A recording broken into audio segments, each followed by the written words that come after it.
Welcome to study classes. अपने इस session में हम लोग इंटरमीडिएट मैथमेटिक्स में प्रोबेबिलिटी यानी प्रायिकता की चर्चा करेंगे। आपका ये लास्ट चैप्टर है और इससे परीक्षा में एक प्रश्न जरूर पूछा जाता है। कभी कभी एक छोटा और एक यानी एक शॉर्ट और एक लॉन्ग आंसर टाइप पूछ लिया जाता है। यानी आप मान के चलें कि 7-8 नंबर का प्रश्न इस चैप्टर से आपसे परीक्षा में पूछा जाएगा। प्रायिकता क्या है? प्रायिकता का मतलब हो गया संभावना, प्रोबेबिलिटी। और एनसीईआरटी सिलेबस 9th से प्रायिकता बताता है। 9th, 10th, 11th में आपने इसका बेसिक कॉन्सेप्ट पढ़ा हुआ है। यहाँ पर हमको कंडीशनल प्रोबेबिलिटी की बात करनी है, यानी सप्रतिबंध प्रायिकता। सप्रतिबंध प्रायिकता क्या है? जहाँ पे प्रतिबंध दिया हुआ है, एक घटना घटित हो गई है और उसके घटित होने की सूचना पर हमको दूसरी घटना के घटित होने की प्रायिकता ज्ञात करनी है। तो इस प्रकार की जो प्रायिकता होगी उसको कैसे ज्ञात करेंगे? उसके लिए हमको क्या करना पड़ेगा? प्रायिकता केवल एक संभावना है, तब तक है जब तक कि घटना घटित नहीं हो। जैसे अगर हम सिक्के को उछालें तो हेड आएगा या टेल आएगा, इसका ज्ञान हमको नहीं है। कब तक नहीं है? जब तक सिक्का नीचे नहीं गिरा। लेकिन सिक्का जैसे ही नीचे गिर गया वो संभावना समाप्त हो गई। अब हेड आना था तो हेड आ गया, टेल आना था टेल आ गया। अब आप थोड़ा सा सोचें, दिमाग पर जोर डालें, और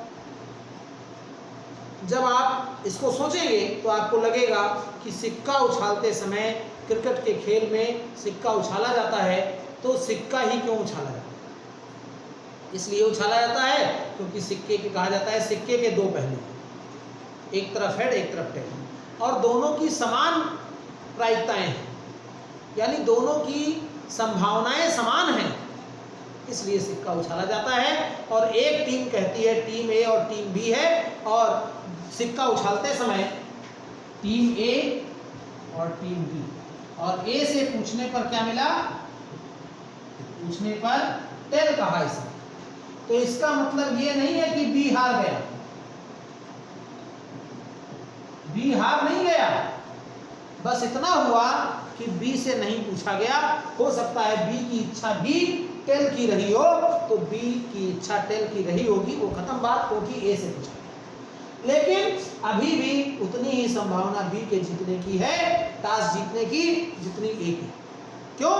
क्योंकि एक तरफ हेड है एक तरफ टेल है, और जब हम सिक्का पॉइंट उछालेंगे तो वो या तो हेड गिरेगा या टेल गिरेगा। यानी एक घटना में आधी संभावना ए के जीतने की है और आधी संभावना बी के जीतने की है, और यही प्रायिकता है। इसमें एक जो लिखा है ये ए के अनुकूल संयोगानुपात है, और ये एक बी के अनुकूल संयोगानुपात है। और यहाँ पर हम प्रोबेबिलिटी ऑफ ए कहेंगे A upon A plus B, and probability of B कहेंगे B upon A plus B. और जब हम इन दोनों को जोड़ेंगे तो आप देखिए जोड़ने पर क्या मिलेगा? 1 मिलेगा, ए प्लस बी कट जाएगा, यानी बी के घटित होने की प्रायिकता ए के घटित ना होने की प्रायिकता के बराबर है। अगर दो बातें हैं, सिक्का है, तो अगर ए नहीं जीतेगा तभी तो बी जीतेगा, या बी जीता इसका मतलब क्या हुआ? ए नहीं जीता इसलिए बी जीता, या बी जीता इसका मतलब हुआ कि ए नहीं जीता, या ए जीता मतलब बी नहीं जीता। तो ये बात बिल्कुल समान घटनाएं हैं, और इसीलिए हम सिक्के को उछालने की बात करते हैं। अगर पासा उछाल कर टॉस हो तो कैसे हो सकता है? नहीं हो सकता है। क्यों नहीं हो सकता है? क्योंकि एक ही माने दो ही लोग हैं, वहां पर दो टीमें हैं। पासे में 6 बराबर भाग हो जाएंगे, 6 संख्याएं होती हैं, और सबके आने की संभावना 1/6 होती है। और यही कारण है कि मान लीजिए कि हम लूडो खेल रहे हैं और लूडो पर हमको 1 की जरूरत है। आप कभी इसको अनुभव करिए, अगर आपने कभी सोचा नहीं है तो इसको जब आप सोचेंगे तो आपको लगेगा कि 1 तो आ ही नहीं रहा है। क्यों नहीं आ रहा है? 1 क्यों नहीं आ रहा है? क्योंकि पासे पर 6 अंक हैं, 1 2 3 4 5 6। आपको चाहिए क्या? 1 अंक चाहिए, 1, और नहीं क्या चाहिए? 5 नहीं चाहिए। 1 चाहिए और 5 नहीं चाहिए, तो आपके आने की संभावना ना आने की संभावना से बहुत कम है। यानी आपके आने की संभावना 1/6 है और ना आने की संभावना 5/6 है। और इसीलिए आप जब खेलते हैं तो 1 नहीं आता है और बाकी नंबर्स बार बार आते हैं, माने 1 नहीं आता है। और 1 के साथ ये नहीं है, अगर 2 की जरूरत हो तो यही बात 2 के साथ होगी, यही बात 3 के साथ होगी, और आप बार बार झल्ला कर ये कहेंगे कि आ ही नहीं रहा है। तो ना आने की बात जो है वो यही प्रायिकता से है, माने 5 घटनाएं यहाँ पर ऐसी हैं जो हमारे विपक्ष में। अब आप सपोज करिए कि आपने अपने लूडो में, मान लीजिए कि 2 लोग लूडो खेल रहे हैं और इस तरीके से उनके पास 2-2 का गुण, माने ये भी A के पास है, ये भी A के पास है, ये भी और ये। 4 गीत यहाँ, 4 गीत यहाँ, 4 यहाँ और 4 यहाँ, 8 गीत हो। और A के 6 गीतें ऐसी हैं जो अलग अलग स्थितियों में हैं। इसको 1 चाहिए, इसको 2 चाहिए, इसको 3 चाहिए, इसको 4 चाहिए, इसको 5 चाहिए, इसको 6 चाहिए। मतलब क्या है, अगर 1, 3, 5 आ जाता है तो वो किसी B की कोई गोट को काट रहा है, 2 और 4 आ रहा है तो वो अपनी किसी गोट को विजयी कर रहा है, और अगर 6 आ जा रहा है तो उसकी एक गीत खिल रही है। तो ऐसी स्थिति में कोई भी नंबर आएगा तो उसके लिए फायदे की ही बात है। और इस परिस्थिति में हम चाहे जो नंबर आता है तो हम कभी ये नहीं कहते हैं ये नहीं आया। क्यों? क्योंकि यहाँ पर हमको 5 6 की जरूरत है, लेकिन यहाँ पर हमको केवल 1 की जरूरत थी, इन 5 की जरूरत नहीं थी। इसलिए ऐसी परिस्थिति में हम कहते हैं कि हमारे पास 1 की जरूरत है, वो आ ही नहीं रहा है, बाकी 5 आ, और यही प्रायिकता है।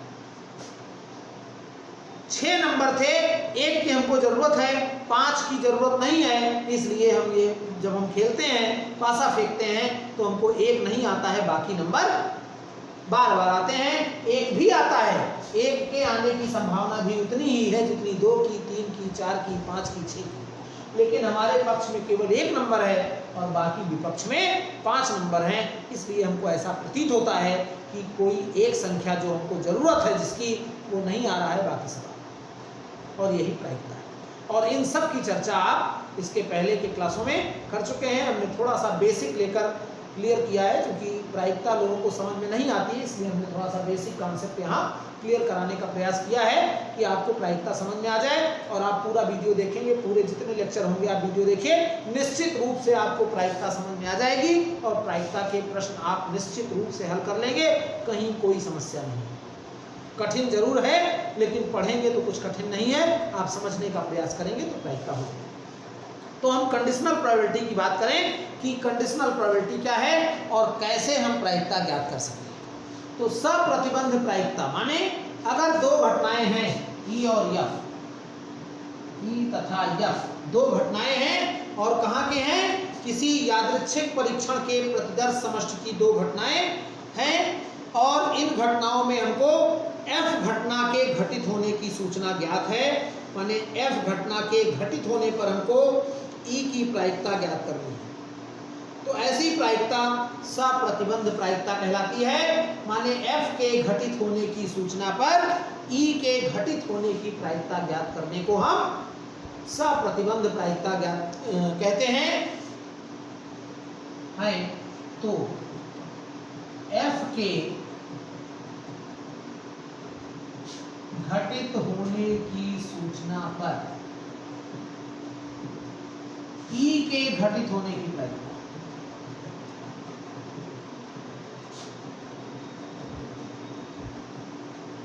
क्या होगा, probability of E upon F। इसको आप समझेंगे कि इसका मतलब क्या है। F के घटित होने की प्रायिकता पर E के घटित होने की प्रायिकता, माने F घटित है, हमको ये ज्ञात है कि F घटित हो चुका है, F निश्चित है, और E के घटित होने की प्रायिकता क्या होगी, probability of E intersection F upon probability of F।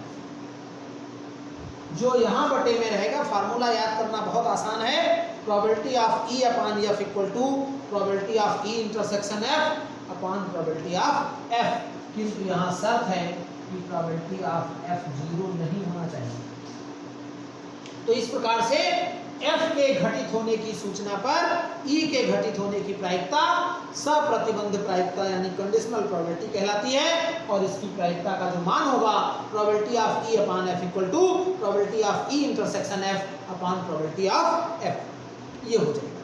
अब अगर हम यानी यहाँ पर ई और एफ क्या थे, प्रतिदर्श समष्टि एस के दो घटनाएं थे, एक प्रतिदर्श समष्टि है और प्रतिदर्श समष्टि माने कुल घटनाएं, और उस प्रतिदर्श समष्टि में ई और एफ उसकी दो स्वतंत्र घटनाएं हैं या दो घटनाएं हैं, इस प्रकार से कि एफ के घटित होने की सूचना पर हमको ई के घटित होने की प्रायिकता ज्ञात करनी है। तो इसका मान ये हमारे पास पी ई बाई एफ हो जाएगा, P E intersection F upon P F, यानी ई और एफ के इंटरसेक्शन की प्रोबेबिलिटी हम निकाल लेंगे और एफ की प्रायिकता से भाग दे देंगे तो हमको पी ई बाई एफ प्राप्त हो जाएगा। अब कोई सवाल अगर हम देखें कि हमारे पास मान लीजिए दिया है, एक प्रश्न है probability of A equal to 7/13, probability of B equal to 9/13, probability of A intersection B equal to 4/13। तो प्रोबेबिलिटी ऑफ ए बटा बी ज्ञात है, तो ए बटा बी ज्ञात है, बहुत सिंपल है। क्या होगा, probability of A upon B equal to, यहाँ से probability of A intersection B upon probability of A intersection B upon probability A intersection B 4/13 और 9/13, तो 4/, अगर यहाँ पर probability of B upon A कहता तो probability of A intersection B upon probability of A निकाल लेते और वो आ जाता आपका 4/13, तो वैसे रहता बटे 7/13 माने 4/7। तो ये तो आसान सवाल था, यहाँ पर मान दिया हुआ था और सब मान दिया हुआ था, हमको केवल मान पुट कर देना था और इस प्रकार से पुट करके हम मान ज्ञात कर सकते हैं, क्योंकि हमारे पास सारे मान दिए हुए हैं। हमको ऐसे प्रश्न तो कम पूछे जाते हैं, हालांकि पूछे जाते हैं लेकिन ये कम पूछे जाते हैं। कंडीशनल प्रोबेबिलिटी का दूसरा प्रश्न देखते हैं। ये हमारे पास एक प्रश्न है कि एक परिवार में दो बच्चे हैं, यदि यह ज्ञात है कि बच्चों में से कम एक बच्चा लड़का है, तो दोनों बच्चों के लड़के होने की प्रायिकता क्या होगी, ये हमको ज्ञात करना है। अब हम क्या करेंगे, सबसे पहले तो हम प्रतिदर्श समष्टि ज्ञात करेंगे। प्रतिदर्श समष्टि की थोड़ी चर्चा हम कर लेते हैं। प्रतिदर्श समष्टि आपने पिछले क्लास में पढ़ा है, कोई घटना जो दी होती है उसकी कुल संभावित घटनाओं को हम लिखते हैं, वो प्रतिदर्श समष्टि कहलाता है। यहाँ पर एक परिवार में दो बच्चे हैं, अगर हम लड़के को बी से और लड़की को जी से निरूपित करें, यानी लड़का बी से लिखें और लड़की को जी से लिखें, तो प्रतिदर्श समष्टि क्या होगा। प्रतिदर्श समष्टि आपको आना चाहिए लिखना, तभी आप इस तरीके के प्रश्न कर पाएंगे। प्रतिदर्श समष्टि एस से लिखते हैं, क्या होगा, बी बी, दोनों लड़के हों, जी जी, दोनों लड़कियां हों, बी जी और जी, और कोई संभावना नहीं है। दोनों लड़के हों, दोनों लड़कियां हों, या एक लड़का पहला लड़का और दूसरी लड़की और पहला लड़की और दूसरी, तो इस तरीके से ये चार प्रतिदर्श समष्टि हैं। अब हमको ये देखना है कि इनमें से ई और एफ क्या है। आपको हमने प्रायिकता बताया P E upon F is equal to P E intersection F upon. अगर आप यहाँ से ई और एफ घटना ढूंढ लेते हैं तो कंडीशनल प्रोबेबिलिटी हो जाएगी। बस आपको ढूंढना क्या है, ई और एफ क्या है। तो ई क्या है, यहाँ पर कह रहे हैं दो बच्चे हैं, यदि यह ज्ञात है कि उनमें से कम एक बच्चा लड़का है। एफ क्या है, ये प्रायिकता है एफ के घटित होने की सूचना पर, एफ के घटित होने की सूचना पर ई की प्रायिकता हमको ज्ञात करनी है, उसकी प्रायिकता ये।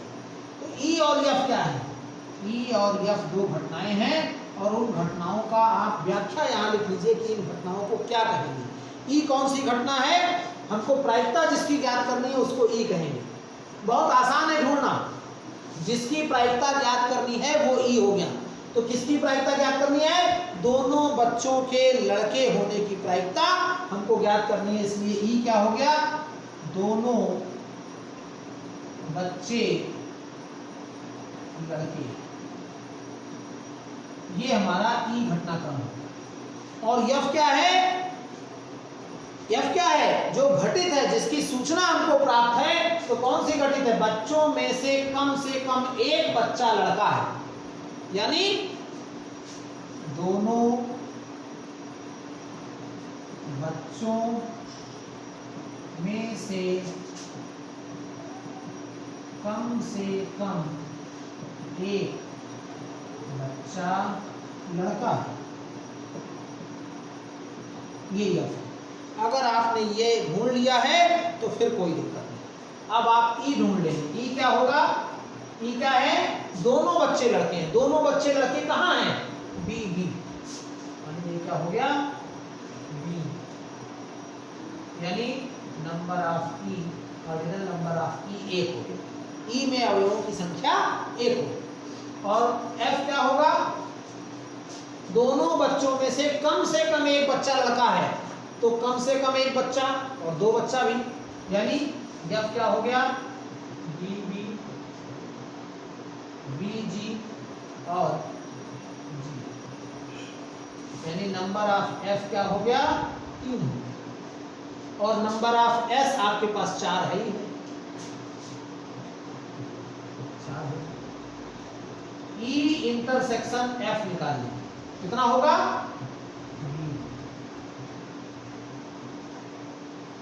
यानी number of E intersection F क्या होगा, 1।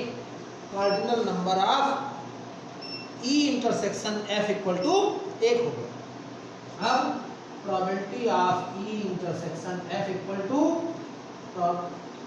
Cardinal number of E intersection F upon cardinal number of S, क्या हो जाएगा, 1/4।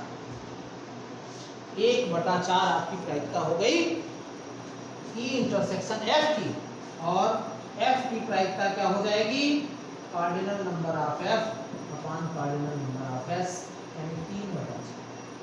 और आपको ज्ञात क्या करना है, पी ई बाई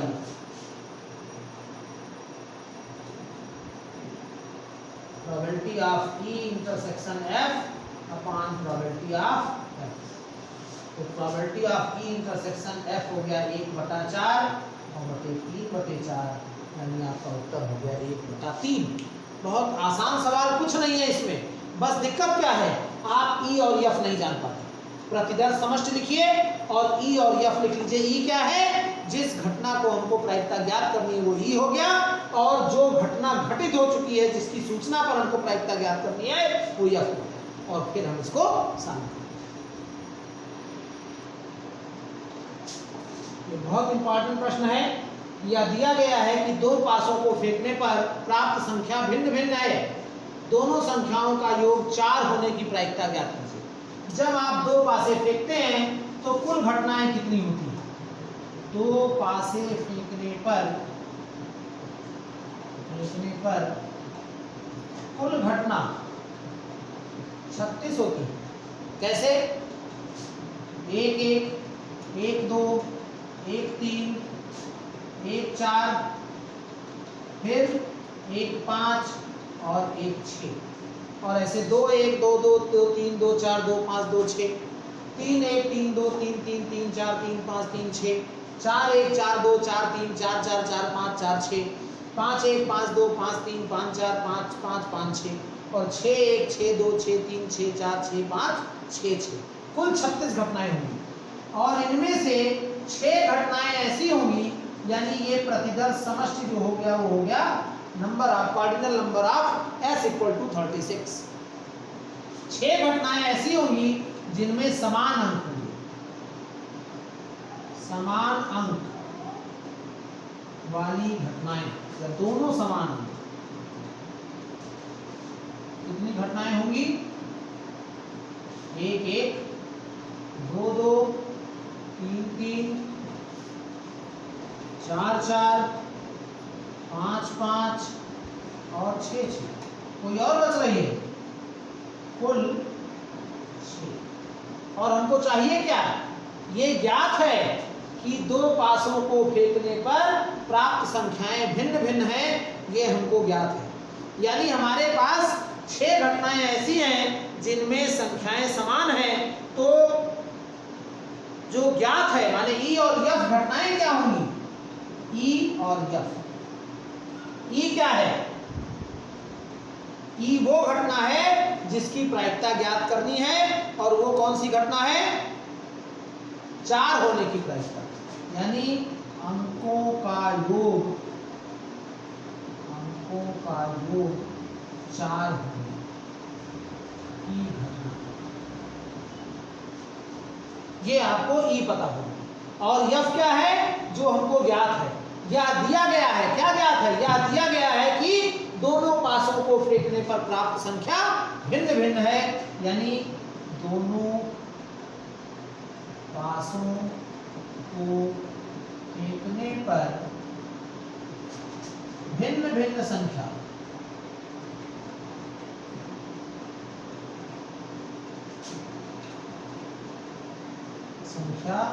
मिलती है।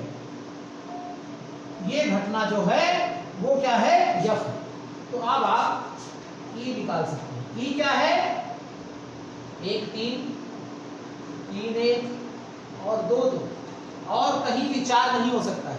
1 3 आएगा तो 4 होगा, 3 1 आएगा तो 4 होगा, 2 2 आएगा तो 4। और यानी कार्डिनल नंबर ऑफ ई क्या हो गया? कार्डिनल नंबर ऑफ ई हो गया 3। और यफ क्या होगा? 1 2, 1 3, 1 6 तक, फिर 2 1, 2 2 नहीं रहेगा, 2 3, 2 6 तक। यानी कुल मिला के हमारे पास ये जो नंबर होंगे, cardinal number of F equal to 30 होगा। 30 क्यों होगा? कुल ये 36 हैं और समान वाली 6 घटनाएं हैं, तो इसको 36 माइनस 6 माने 30 है। यानी ई इंटरसेक्शन एफ क्या है? ई इंटरसेक्शन एफ 1 3 और 3 1 आएगा, क्योंकि दोनों में यही कॉमन होगा। ई इंटरसेक्शन एफ का मतलब हुआ जो दोनों में कॉमन हो, और कॉमन 2 2 नहीं होगा क्योंकि इसमें समान अंक वाले हैं ही नहीं। तो क्या बचा? Cardinal number of E intersection F equal to 2। अब आप प्रोबेबिलिटी निकाल लीजिए। E intersection F number of E intersection F upon cardinal number of S, यानी 2/36।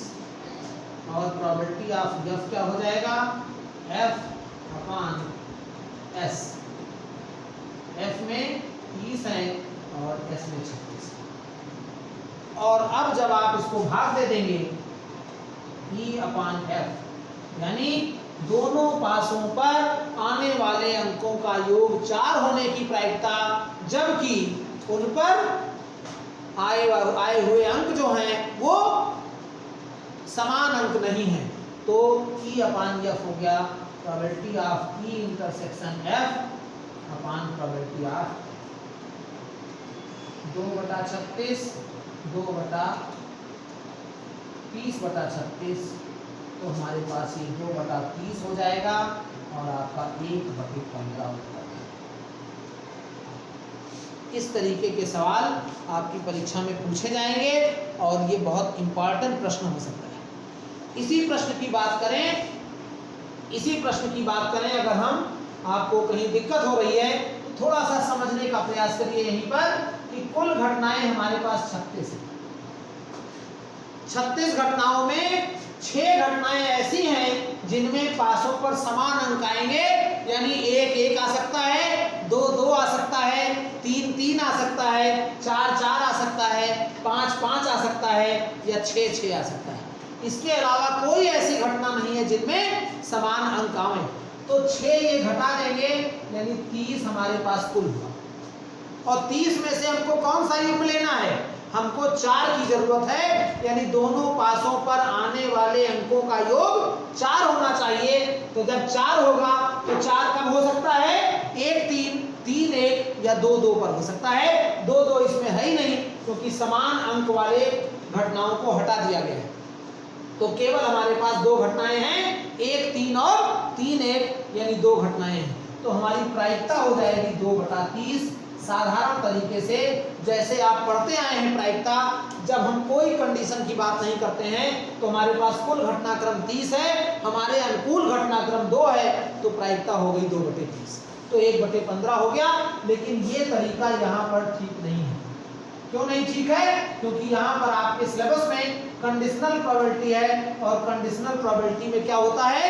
एक घटना ज्ञात होती है और उस घटना के ज्ञात होने की शर्त पर हमको दूसरी घटना के घटित होने की प्रायिकता ज्ञात करनी है। यानी ई की प्रायिकता ज्ञात करनी है किस शर्त पर?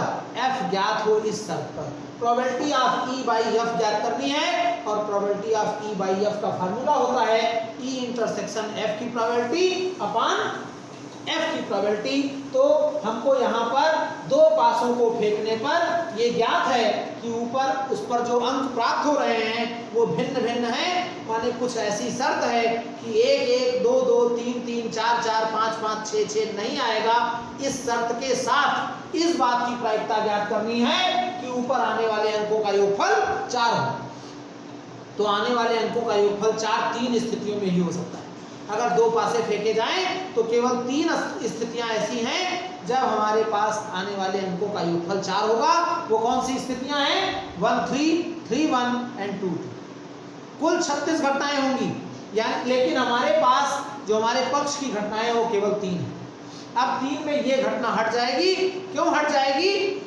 इसलिए हट जाएगी क्योंकि समान अंक नहीं आने हैं, संख्या जो आनी है वो भिन्न भिन्न आनी है। तो नंबर ऑफ जो कार्डिनल नंबर ऑफ ई हुआ वो 3 हो जाएगा, और हमारे पास कार्डिनल नंबर ऑफ एफ 30 हो जाएगा। दोनों का इंटरसेक्शन हमारे पास 2 हो जाएगा। तो हम इस तरीके से प्रायिकता ज्ञात कर सकते हैं। कंडीशनल प्रोबेबिलिटी है, इसलिए आप उस तरीके से लगाएंगे तो वो गलत होगा, यही सही होगा। आपको इसी तरीके से करना होगा। ये पूरी व्याख्यात्मक तरीके से जब आप बताएंगे कि हमको एफ ज्ञात है, एफ क्या है? दोनों नंबर अलग अलग होने चाहिए, और ई क्या है? 4 आने की प्रायिकता ज्ञात करनी है। 4 आने की प्रायिकता दोनों अंकों का योग 4 होना चाहिए। किस शर्त पर? कि समान अंक प्राप्त नहीं हो रहे हैं। तो समान अंक प्राप्त न हो और अंकों का योग 4 हो, ऐसा तभी हो सकता है जब 3 1 और 1 3। लेकिन पासा फेंकते समय हम ये जानते नहीं है कि 1 3 और 3 1 ही आएगा। हमारे पास कुल 36 घटनाओं में से कोई आ सकता है, 6 घटनाएं ये नहीं आएंगी। क्यों? क्योंकि ये शर्त दी हुई है कि दोनों घटनाएं अलग अलग होनी चाहिए, दोनों संख्याएं अलग अलग होनी चाहिए। तो ये 6 नहीं आएंगी, यानी 30 आएंगी। तो हमारी प्रायिकता यहाँ पर 1/15 हो जाती है। माने इस बात की प्रायिकता कि 2 पासों को फेंकने पर अगर हमको ज्ञात है कि दोनों अंकों का जो दोनों अंक हैं वो भिन्न भिन्न आते हैं, तो इस शर्त के साथ ऊपर आने वाले अंकों का योग 4 होने की प्रायिकता 1/15 होगी। अगर हमको 4 की जरूरत है तो 1/15 संभावना ऐसी है कि 4 आएगा, और बाकी 14/15 संभावना ऐसी है कि 4 नहीं है। लेकिन यहाँ शर्त क्या है कि ऊपर आने वाले अंक भिन्न भिन्न हैं। ये कंडीशनल प्रोबेबिलिटी हुई। आप इसको तैयार करें। आपकी जो पहली एक्सरसाइज है एनसीईआरटी की 13.1 वो इसी पर आधारित है, और ये प्रश्न भी इसका 14वां प्रश्न हमने किया है। कुछ एग्जाम्पल किए हैं हमने, और ये 14वां प्रश्न है। इसको आप तैयार करें। प्रोबेबिलिटी बहुत इंटरेस्टिंग चैप्टर है, बहुत डरने की जरूरत नहीं है, बहुत आसान चैप्टर है, बस मेहनत की जरूरत है। अगर आपको सारी बात समझ में आ रही है तो आप कर लेंगे। सारे क्वेश्चन बिल्कुल वर्ड टू वर्ड इसी तरीके से हैं। आपको केवल ये ढूंढना है कि ई और एफ घटनाएं कैसी हैं, ई कौन सी घटना है, एफ कौन सी घटना है। तो आप अगर ये ढूंढ लेते हैं तो क्वेश्चन बहुत आसानी से हो जाएंगे। आप इसको कंप्लीट करें। इसके बाद प्रायिकता का गुणन नियम जो है उसकी चर्चा हम अगले सेशन में करेंगे। अगर आप हमारे चैनल पर नए हैं, study classes bye Ajay Mehrotra को अभी तक आपने सब्सक्राइब नहीं किया है तो चैनल को सब्सक्राइब करिए, बेल आइकन को प्रेस कर दीजिए, ताकि इस पर आने वाले वीडियोस के नोटिफिकेशन आपको मिलते रहें और आप उनका बेहतर लाभ लेकर अपने सिलेबस की, अपने एग्जाम की अच्छी प्रिपरेशन कर सकें। आप हमारे वीडियो को पूरा देखें ताकि आपको कॉन्सेप्ट क्लियर हो जाए, और वीडियो को अधिक से अधिक लाइक और शेयर करें। आपके जो भी सोशल मीडिया के ग्रुप हैं वहाँ पर आप वीडियो को शेयर जरूर करें, अधिक से अधिक लाइक और शेयर करें। कमेंट्स बॉक्स में आप कमेंट लिखें, अगर आपको कहीं कोई समस्या हो रही है या वीडियो आपको पसंद आ रहा है तो कमेंट आप जरूर करें। अगले सेशन में हम प्रायिकता के गुणन नियम की बात करेंगे। धन्यवाद।